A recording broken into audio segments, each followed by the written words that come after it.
Welcome to Win Souls TV. This is Bright Evangelist, and today we're going to be talking about love. It's a touchy topic sometimes. Now, one of the main things that we want to touch on is what the word says about love. So one of the main verses about love that a lot of people like to talk about and a lot of people like to quote and do whatever they want to do with is 1 Corinthians 13, 4 through 8. So let's read that. It says, "Love is patient and kind.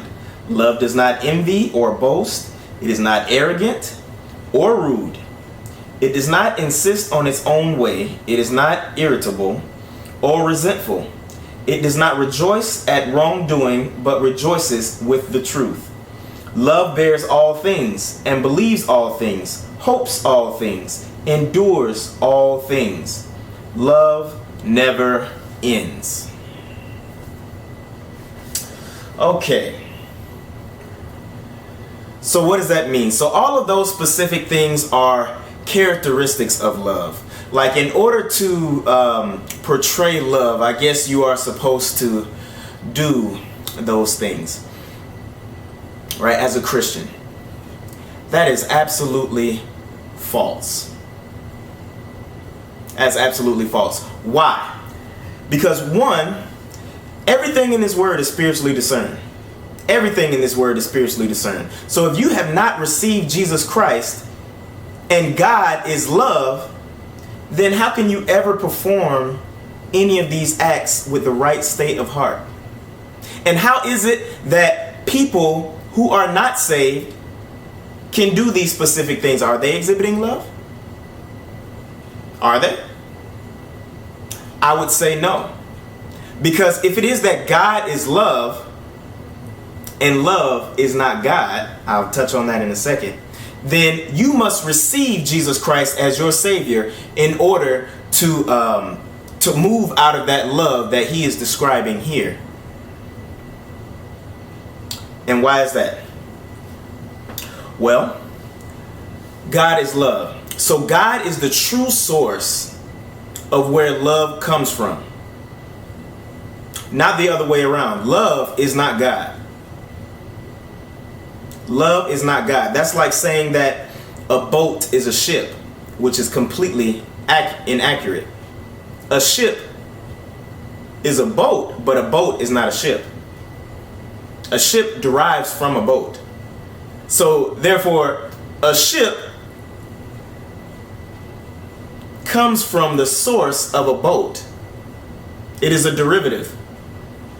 Just like love comes from the source of God. But to say that love is God means that love exists outside of God, which is true, wholeheartedly inaccurate.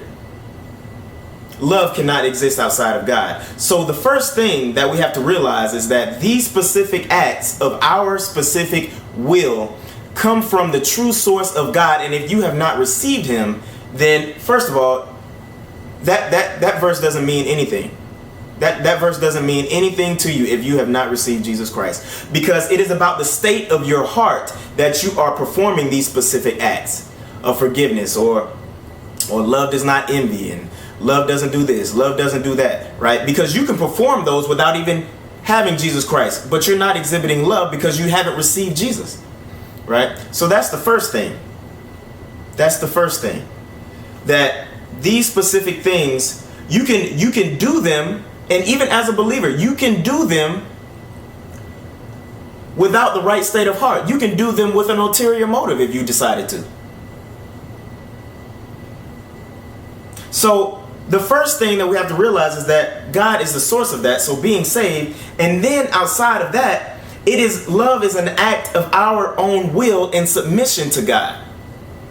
So these things will happen naturally because of our love to him. Now, how do we love him? Now, in John 14:15, he says that if you love me, you will obey my commands. What does that mean? Basically, he's saying that if you love me, then you will be obedient. Now, He's not talking about just one act of obedience here. He is talking about a life of obedience to him. A life surrendered to Jesus Christ. A life of obedience. And so what is that? It is about endurance. It is about commitment to God. Even when you don't want to, you have already submitted your will. You said, Lord, I love you and I will endure. I am committed to you. Love is not a feeling. Love is not a feeling. Regardless of what Satan is trying to show us on TV and all of these specific things on Disney Channel, on all of these old Disney movies, you know, and then when you watch in specific movies, pay attention to this. When you watch in specific movies, people are always getting these divorces. Why? Because you don't make me feel the way you used to. You don't do those things for me that you used to. And this, that, and the other. Right? Love is not a feeling. It's not a feeling. It is about commitment. Commitment to your wife and staying with her until those feelings come back, or even if they don't come back, you are staying committed to her. You have said a vow and there is no out of that.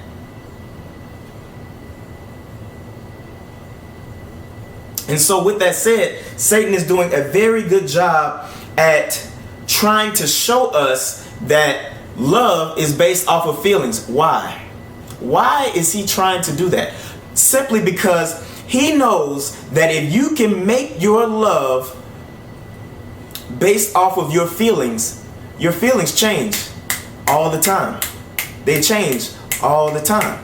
So if you haven't developed that level of commitment with your love concerning Christ, and now bringing that into a relationship with your wife or your husband, then you're still going off of feelings, then he knows that he can break you off of any type of relationship. He knows that any type of relationship will now never glorify or have the opportunity to glorify God, simply because you are now moving off of your feelings and not commitment.